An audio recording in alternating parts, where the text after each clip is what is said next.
Hello, everybody. It's Sunday night. And hey, Jeannie, I see you now. And we're here. And you're here. If you're watching this, that means you're here at least either on live or on Zoom, or you're watching it later on, and that's all good. You're here at some point. Hey, Cheryl. Oh, I'm so glad I see somebody. That's great. I like when Facebook actually does its job. I can't see who the second person is, but it's all good. Maybe that's Renee. Yeah, it's wonderful. So let's start. You know, Laura's here too. That's so great. So I very snarkily posted the homework, making sure that at least some of you definitely saw it and could have some time to do it. So if you did your homework, just give me a little sign that you did it, and we'll just start with that. I got a thumbs up from Jeannie. That's fantastic. I'm so happy you're here too, Cheryl. I thank you for saying that too, because so I know you're here. That's great. So part of the homework was about that mind mapping thing again, that elusive mind map that if Billy was here, he'd ask, how do you mind map? So the quickest review is to make the center, I put the center was out of balance, right? And then you were supposed to just start putting little branches out of things that were out of balance. And you give yourself about 5 minutes to do it. So you have to do it fast, and it's just whatever comes out of your brain. So if anybody has something they want to share that they focused on that was out of balance. Anybody? Not all at once? No, nothing at all? Of course not. Why would we want to share it? Come on, Carrie. Share something. Sure. My mouth is out of balance muscularly, so I focus essentially on the right side to balance it back out. Okay. Really, really awesome and simple. Hey, Mary. So a few months ago, Carrie had a bad incident. We're not going to say what happened other than something hit her face. We'll say that. It hit her face hard, and she has a mouth injury that she's still dealing with. So when she went out of balance for her mind map, her mouth muscular imbalance came out of that, which is good because it's not necessarily what you would think would come from out of balance, right? And she said that the whole week she's been focusing on chewing on the side that is giving her an issue. So something as simple as that, that's part of self-care, just having this mindfulness, understanding that, there are little things like that surround us and make up our whole day that we may not be focusing on. And when you do that mind map, it just comes out really easily and nicely. So I'm glad that happened for you, and then I hope it brought your attention to the proper things so you can move on and start shifting it. So if you don't know what that homework was, or you didn't do it yet, you know you have to do it. It doesn't take long. And then the second part of it was to actually start making some changes and listing the changes that would happen with that thing that was out of balance. Oh, and the other part was the red flags. And we had spoke about them some last week. Did anybody come up with new red flags of showing that you are out of balance or need some more self-care things? Nah. I can probably think of a couple right now. Hey, Vin. What about, like we were saying, setting some boundaries, right? So I've noticed that I specifically will pick up phone calls like no matter what a lot of times, and I don't always do this, but suddenly I've been doing that a lot more. That's not what we need to hear right now. Thank you. To begin. So that was one of the things that I noticed out of balance was it just came up to like calls, phone calls, whatever. So I started to be a little bit more mindful of that and not pick up and not have the guilt about not making a phone call back right away. And that seemed hard for me for some reason, because I guess I feel like I need to return phone calls right away, especially with certain people. So I tried to change some of that this week, which was interesting. You get a little pushback every time you put up a boundary again, right? And that's how life is. So today's focus, very quickly, is going to be the beginning of ego, finally. And I say finally because ego is like this elusive thing. Freud spoke about it in psychology terms. And then funnily enough, after he identified id, superego, and ego, he doesn't really talk about it so much in writings. He usually refers to it more as like I or self. So it's funny because it became such a big thing in psychology. And now we're going to marry that thought, hey Heidi, with the psychological term with more of the spirituality. I always say this. Why do I do this myself? The spiritual version of it. Forget about whatever I'm trying to say. It never comes out. So the spiritual version of it is different because it's not as defined and it's a little bit more open. So ego literally means I. We'll say I. So it's the shifting of everything that goes with that. And I statements are where we're going to begin. So simple. So you ever hear somebody say, when you do this, when you go to the store and you pick up the dog food and the dog food is not what you want, and then the person behind you, whatever, they come up with this whole narrative and suddenly you're included on it. I don't have a dog, so I've never bought dog food before. Maybe it was for my niece or something like that, my brother's dog. But my point is that that's a very simple inclusivity of I. And it starts to actually alienate people. You don't realize that it's happening, but we do this a lot. Say, that's a way of doing it too. We do this a lot. Well, not really. Not everybody does it. But I just said it. I just said exactly the opposite. We do this a lot. Now, that's not necessarily true. I don't go to the dogs, get dog food all the time, so I don't do that a lot. So this is a mindful technique of doing this, because as soon as we identify, hi Kristen, that this might be occurring more often than you think, I want you to try to change it, because it does alienate people a lot, and it also shifts the way you are thinking about yourself as well. So in my yoga teacher training, they would just make a little I sign and go to the chest to remind people that you're doing it. So say you're in our group and I hear you start saying, oh, we go like this and we do this and we blah, blah, blah. And I'll just go like this. So you remember, no, like go back to just the I statement instead of including everybody in your I.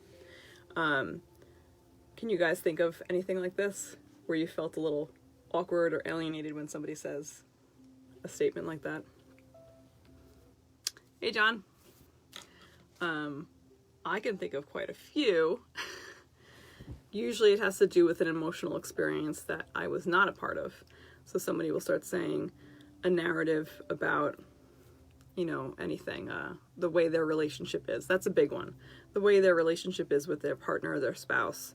And, we always joke about, see, I did it again.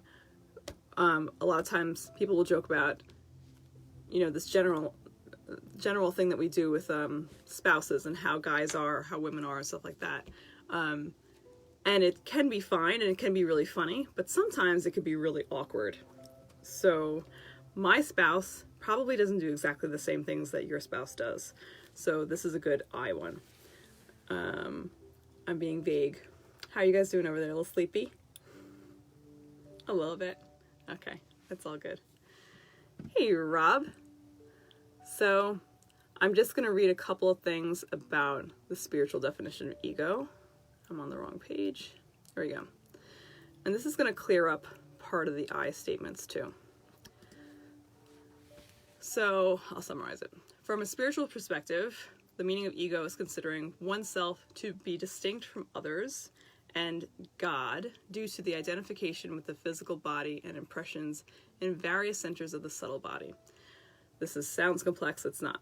In short, ego is leading our life as per thinking that our existence is limited to our five senses, mind and intellect, and identifying with them to various degrees. Sounds like a lot of jargon. Basically, it has a lot to do with separating ourself from God. Okay? So the second part of this is, what's the definition and meaning of ego? This is more of a psychological perspective. In layman's terms, one can define ego as pride about oneself. So remember when we were discussing the difference between self-esteem versus self-worth? this is where that kind of all comes together, right? And self-esteem has a lot more to do with the ego portion of that pride thing that happens. Thoughts such as my body and my mind, my intellect, my life, my wealth, my wife and children, I should acquire happiness, arise from ego alone. Ego awareness of the self, pride, conceit, and I-ness are words related to the word ego or aham, but on a psychological plane. So, I know it still sounds like jargon, just stay with me for a second. When you see a spiritual drawing of the body, there's like a center, and maybe I can find a good picture of this. There's a center of your core, and they would like label this as the soul, and the ego surrounds it in like a darkness. Okay? It can come even into your aura. So people that are egocentric, or like we all are in a lot of ways, believe it or not, because we are the center of our own universe, correct? So it's not necessarily a bad thing to say egocentric. It's bad when we start to go into the ego narcissism, so to speak, meaning that it's going to be debilitating to us and others on some level, that everything is affected in our place. So, for example, I have a few clients that have major depression, and their ego, you would think, is not so great, right? But that's really more self-esteem. Their ego is a clear separateness from God. And because of that, they're in massive pain. Are you starting to understand what I'm saying, guys? I know I'm like babbling a little bit. So basically, their detachment, because they're not identifying with the soul and the divine, is causing pain. And that's the ego washing over. So you would see as like a black in the aura spectrum. Does this make a little bit of sense to people at all? Okay, because I'm like going from psychological reasoning to spirituality, but basically it's a major detachment. So these people in the depression, they're in this very, very egocentric part of their lives, and they have a hard time getting out of it because they're not able to feel that connection. Chris is asking me, hey Chris, where do you think the balance in ego lies? I feel you have to find a level of ego to have self-acceptance and worth. However, you go beyond that line and it becomes overvaluing yourself over others. How can you feed that self-worth to become comfortable? Wow. All right. There's a lot in that, so I'm going to go slow because we're kind of building up to all of that. And if you read watch the previous 2 weeks, it will kind of make more sense. So because self-esteem and self-worth are two separate things, the self-esteem has to do with the external, like praise and things that you get from doing an action, and the self-worth is more intrinsic and internal. So it's more complex than just a balance of that. Part of the homework is going to be actually talking about what you just asked, finding that so-called balance between everything. But the ego in spiritual terms, because it has to do with a disconnect, identifying separately from the divine, that's where things will go awry. So it has less to do with your actions as an individual and more to do with how you do things in the world, how you do things for others, how you do things for the intrinsic value of helping others instead of helping yourself. And even that's a little complex. I know it sounds a little crazy tonight, guys. Am I okay, Carrie? I need some assurance. You're like, no, not really. No, you're right. Chime right in. So it will make more sense when I show you, or maybe I'll draw a good picture of it. So the energy that collects around a person like this is going to block further. And because they're not trying to specifically connect to God, they think that they are not worthy. And that's where part of the self-worth and self-esteem start to play into it. They think that nothing else exists but this black hole, that they can't do anything else behind that. If you see a really depressed person, they have a very difficult time relating to others, and they have a very difficult time even asking others what else is going on with them or empathizing with them, because they really can't get that feeling of connection at that time. When you're able to connect, for example, for me, if I'm able to treat, and I know some people are like that too, it grounds me so instantaneously that any feelings of depression or my own stuff in my own world tend to go to the back, and suddenly I'm able to present much differently because I'm connecting to a higher power, and because my ego is not there at that moment. It's my soul presenting itself. Does that make more sense? Okay. I know this is like different layers, but specifically because we're always taught the psychological value of it. This is very different. In a sense, I should say. So when the ego comes up, because it really identifies without God, it will start creating blockages. Like I said, depression is just part of that blockage. And it will also start to mess with you in other ways. And this is going to be part of our exploratory homework, because it's so based off of self-esteem and things like that, that it will start affecting how you work. It will affect your relationships. It will affect everything. And there is also something with like a spiritual narcissism that can come up too. So we're going to go over that as well. This is a lot. So instead of creating craziness in your brain, we're just going to start to go into a little bit more about things that are not ego-centered. An example of something that forces the I part of you to go to the back is like reading a book. There's literally no ego involved in that, unless it's your own book and you're looking for praise, right? So, but you just sitting and reading a book is a simple action of no ego. When you go to help somebody, right, there's always a bit of reciprocation that is sought to make you feel good. So you can philosophize this a bit and see if that is self-serving or not, right? There's a little bit of us that go into that. But would you say that that's, you know, an ego-based movement? Probably not. Generally not, unless you're advertising it, unless you're looking for something to gain from it specifically, and you have to tell everybody about it. This is how great I am. This is what I did. This is what I did. So these are things to just start thinking about. Like I said, I know I was babbling a little bit about it at the beginning. It will clear up. I'm going to use the meditation for an example of it too. But all of this type of balance, because there's never really a perfect balance, it's a dance of understanding, and it's a dance of checking yourself. I'm going to give you a bit of an example of ego possibly getting in the way. So years ago, I was about to sit for my state boards for massage therapy, and one of my teachers from Tai Chi was like, I'm leaving, you're so good, you have to teach. And then long story short, I went to go have my physical interview with the main guy, and he just cut me down, like horribly. Renee, you know this story. You don't remember?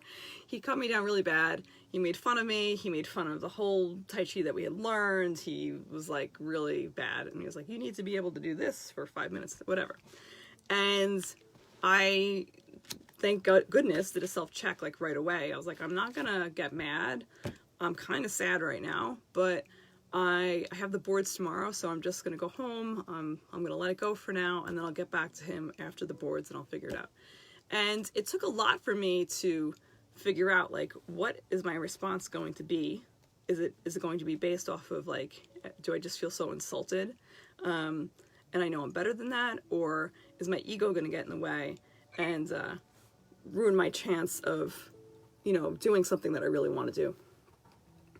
So I had to take a few days and really think about that. And I came to the end of it. I was like, you know what?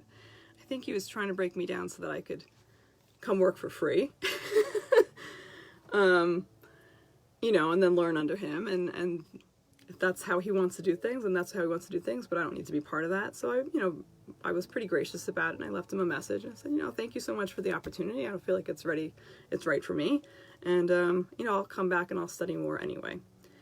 But I remember it being so specific about the ego, that feeling of, how am I going to make this decision? Is it going to be, really coming from my center, my soul, or am I just so insulted that I can't even see what the answer is?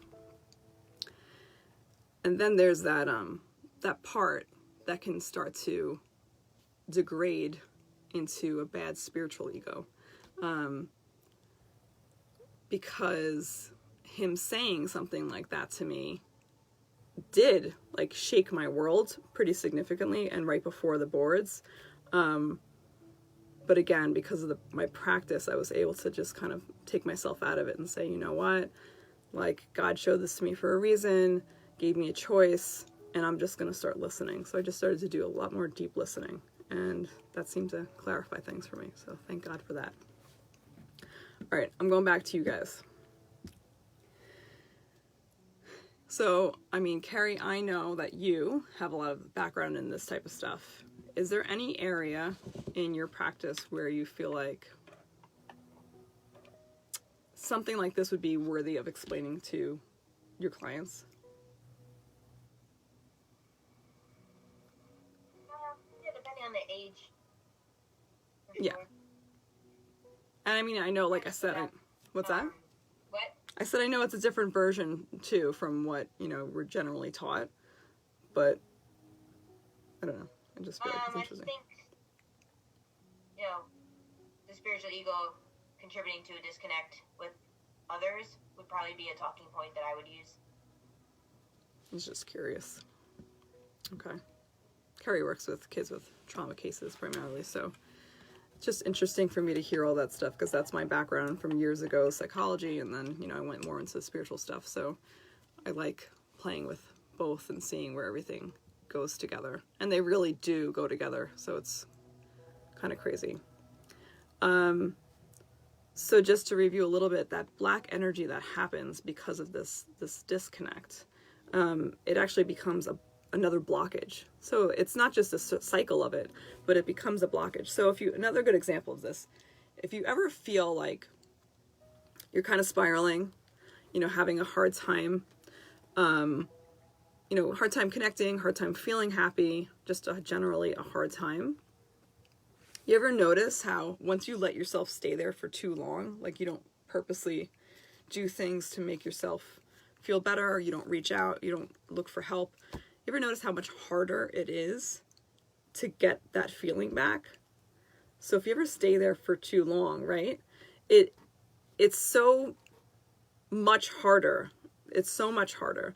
And the homework that I gave last, the hole gets deeper. That's a good way of saying it. The hole really does get deeper because you're so used to it and so accepting of it. Hey, Liz. And that blackness around you really kind of becomes a thing. If you ever meet somebody or you ever see somebody, you can just feel that. You can feel that like almost like gunk around them, where it's like, wow, what's going on? They feel really heavy. They feel something's just not good with them. It's not going well. And that doesn't even have to mean that they're talking negatively all the time. They just feel like that. It's like a cloak of darkness. So last week when we were talking about the self-care and that imagery from the homework that I posted, which you can always see on my Facebook page or on Instagram, those things that were around that mind map really are like the biggest parts of self-care. They're not like the little things that we do, because that's more personal to us. It's the main things of like, keeping boundaries, saying no, all these other things that build up. So if we're not doing that on a consistent basis, or we're not reevaluating, I should say, on a consistent basis, that downward spiral doesn't just go downward. It creates this like energy around you. And then suddenly you're not inviting good things into your life. It's a very simple thing. You've heard that part before. Maybe you just haven't heard that it's like the spiritual ego that's really doing that. So I'm just giving you another term basically for tonight, understanding what's going on with that. And with that, it is already time for us to begin our meditation. And where will we go tonight? Any requests? I'm taking requests now. Some people like flying. I know that.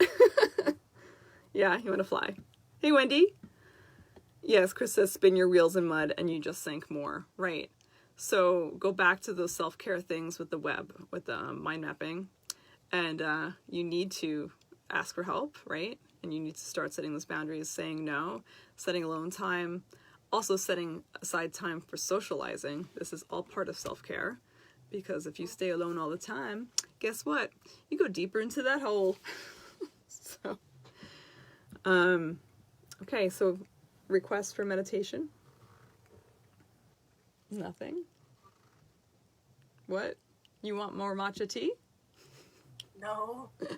Renee got herself sick on matcha right tea. It's not good. Not good. Oh, God. Okay.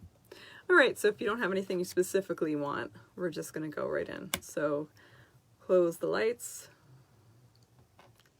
Lie back. Let's see where I take you. Where God takes you. Just through me, right?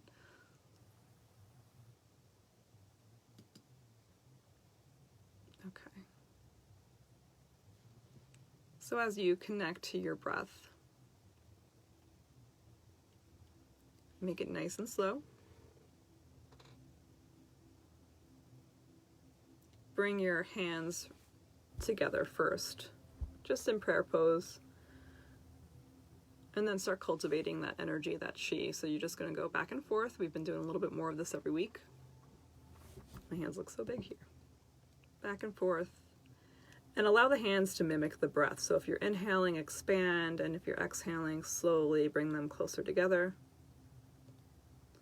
And you may already feel that traction between the two. And that traction is what energy cultivating feels like. It feels like a thickness to the air.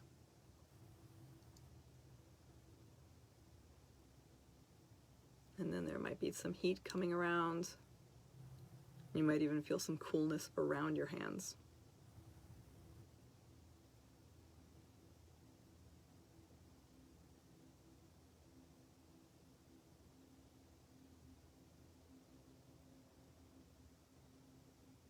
So keep doing this nice and slow.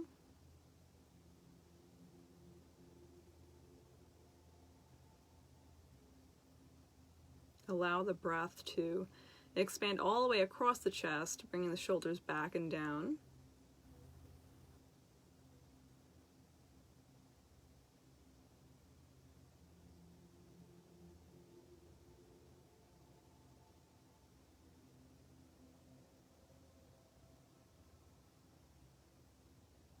And you'll start with the color green right in the center of the chest, right at the heart.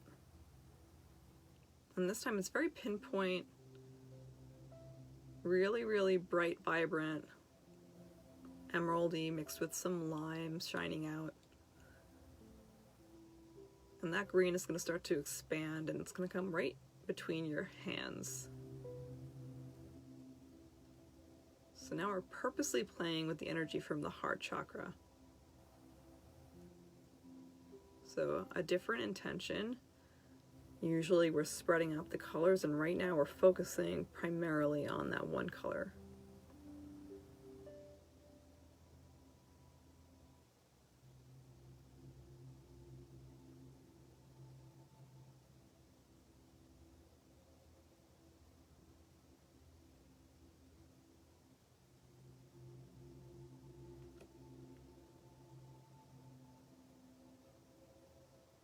Now, if you've got that electrical feeling between the hands, don't feel bad if you don't. You're going to expand it a little further, really seeing that green come and reach between each hand.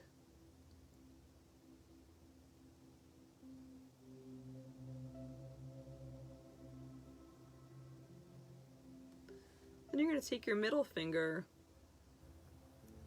and kind of dip it into the other palm. So just take your dominant hand, middle finger, and dip it a little closer to the palm. So not touching the hand, just close to it.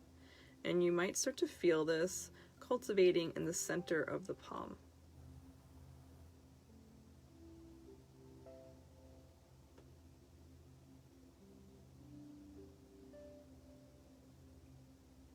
Now our normal energy flow is clockwise. So if you feel you need a little bit more chi going on, a little bit more energy, you're going to take this whole hand now and spin clockwise.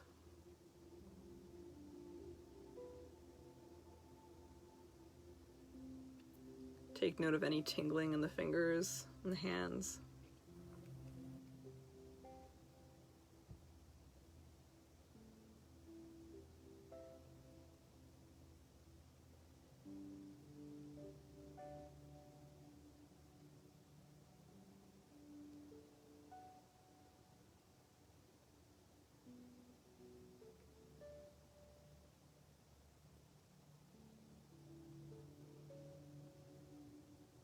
So we're starting with the heart chakra tonight. You know, because we've had these weeks of talking about self-esteem and self-worth and going into the ego, I want to just make sure we start with the heart, with loving ourselves in a more accurate and authentic way. It's not always easy to look in the mirror. It's not always easy to say, I love you to yourself.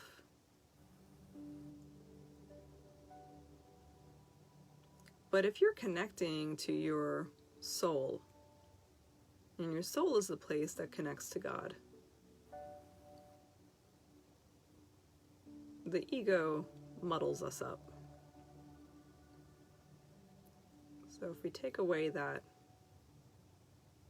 variable and we're just talking to the soul, I think you'll find that it's much easier to connect here, to connect in this place.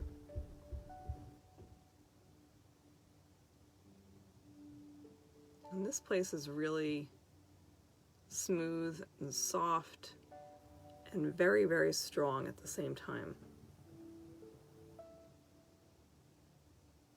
So you pause the motion in your dominant hand, and you're going to take it as if you're taking some paint, and you're going to put it right on your throat, down into the chest, throat down into the chest, as if you're painting the color all the way down, making nice to your whole body.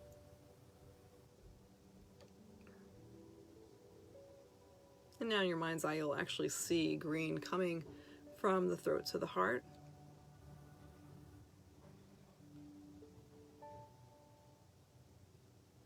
Should feel very soothing. So even though the throat chakra is a different color, different purpose, you'll see in this exercise that coating the throat chakra with the green from the heart is very, very nurturing. It shows us, and you can do it again, unconditional, boundless love. Very different from, you know, our daily human lives maybe, where we're sometimes finding ourselves beating ourselves up, right?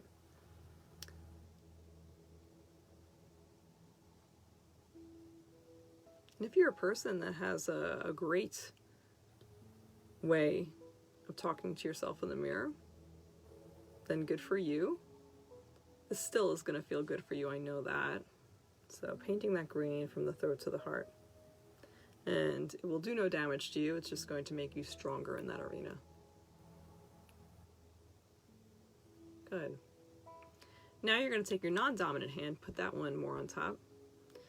Cultivate that circle of energy again. And back and forth.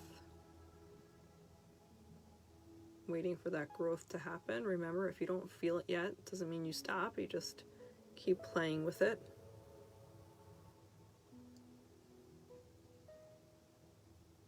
And then when you're ready, you'll take your middle finger here.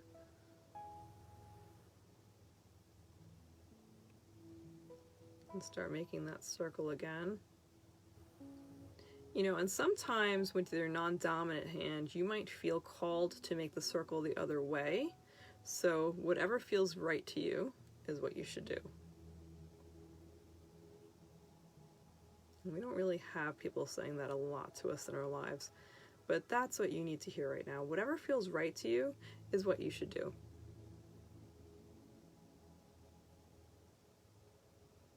So the hands here are just like keys. They're directionals for our energy to be able to focus our intent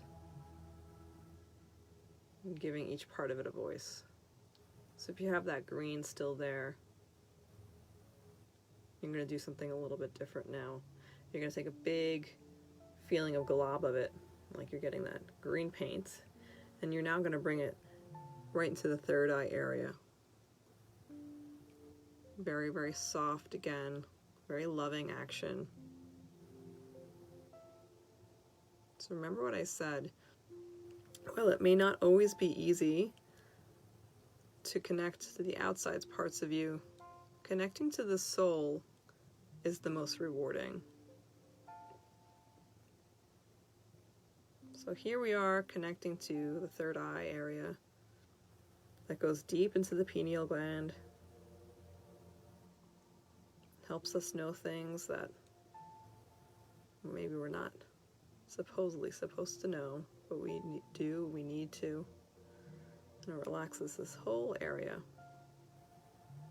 And in turn, the whole brain should start to feel calmer and softer.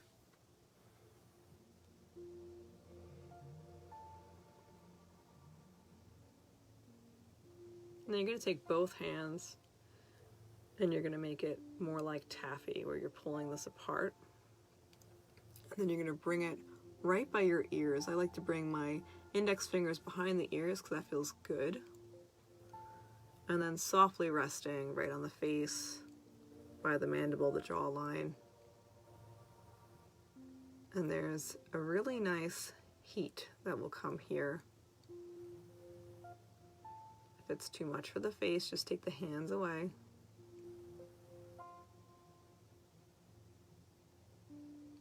So this week we're really just starting to contact the soul on a deeper level.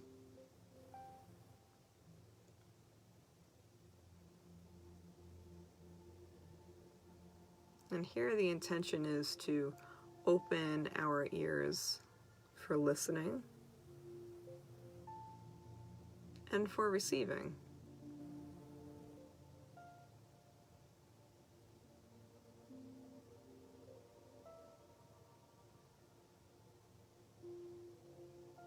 You might notice your fingertips kind of want to wander up into the temple area. So really, really light touch right here.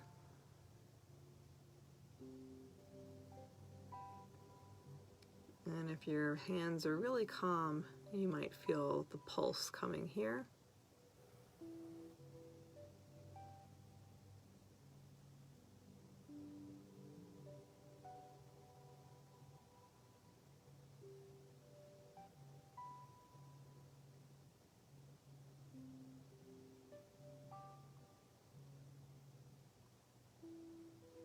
And just think right now, how often do you purposely give your body some quiet time like this, where you're just lightly touching or not touching and just feeling your own energy? So such a special time to play with your own energy. I remember, beginning my Reiki journey and not really doing enough of this. And really those 21 days I think they should be about just focusing on your connection, that soul, that place that connects to the divine, where ego isn't even a question.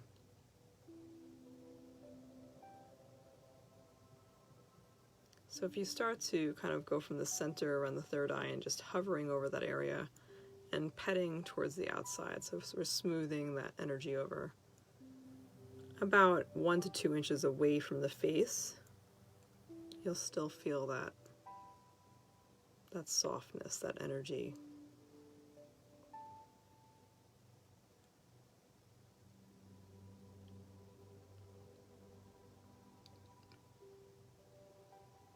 Good. And maybe your hands are getting a little tired now and your body needs to just be still. You can put your hands comfortably on your body wherever they feel they need to go.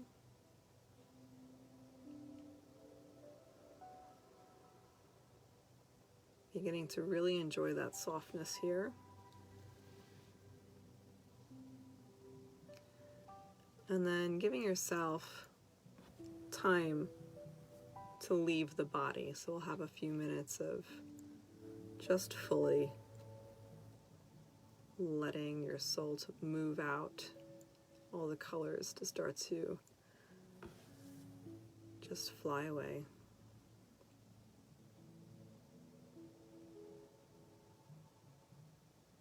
So there's no destination here, it's just a freedom that is not always offered to us.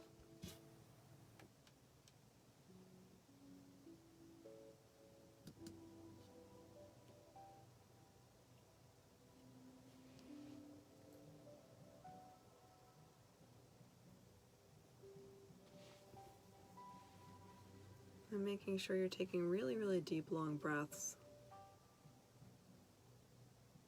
Feeling the whole body in its free form.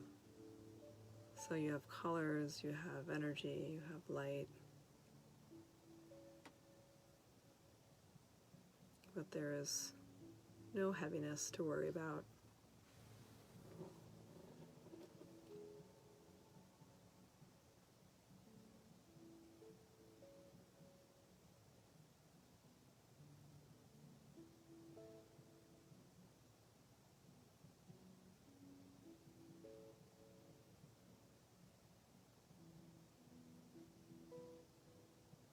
Notice the softness of the breath.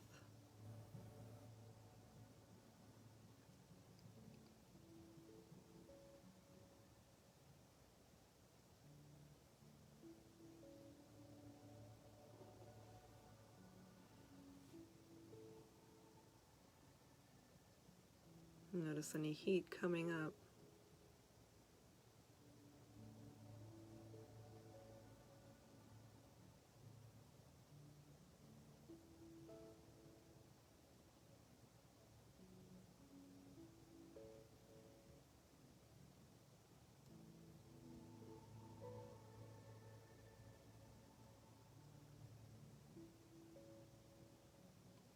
And when you're ready, you'll start to slowly come back into your body.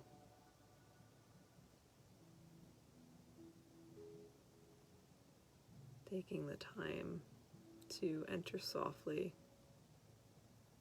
with a lot of love.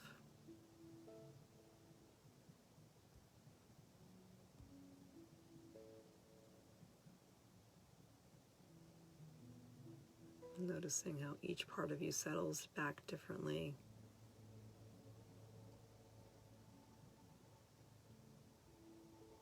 How your body responds to such care.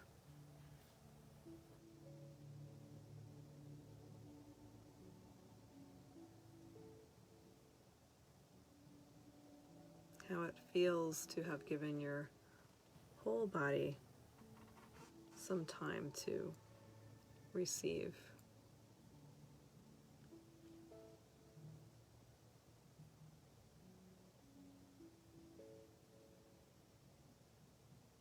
And sometimes when you come back to that human form, you might still feel the energy around you, as if there's a greater presence with you. And this is the place of connection that I was talking about. It's a place of just trusting and knowing that the divine is with you at all times.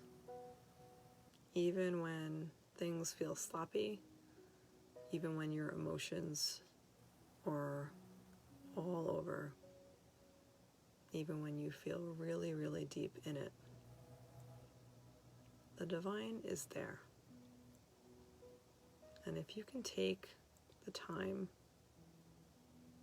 to slow down, even if it's just for a few breaths, you can contact that feeling. You can speak to your soul. And this is the place of purity, of really becoming a witness to your life, becoming a witness to others. This is the place where you can hold space easily without doing harm to you or anyone else. So, congratulations on beginning yet another part of your soul journey. Another part where you get to feel safe and heard and loved. So if you were here at the beginning, or if you weren't, I feel like everybody's going to have to go back and listen to it again. And I was speaking fast, and I was going through it fast. But I will clarify it better. I'll post the homework tonight, actually, and give you a little bit more information about what I'm talking about when I mean the spiritual ego. And by doing that, my hopes are that you become more aware, more driven to connect, more excited about how much you can always grow. My hopes are that you can go into a meditation like this with ease and feel really complete. Okay? So I'll be on another video just for a few more minutes. And if I don't see you there, I'll speak with you all soon. Have a wonderful, wonderful, restful evening. And feel well.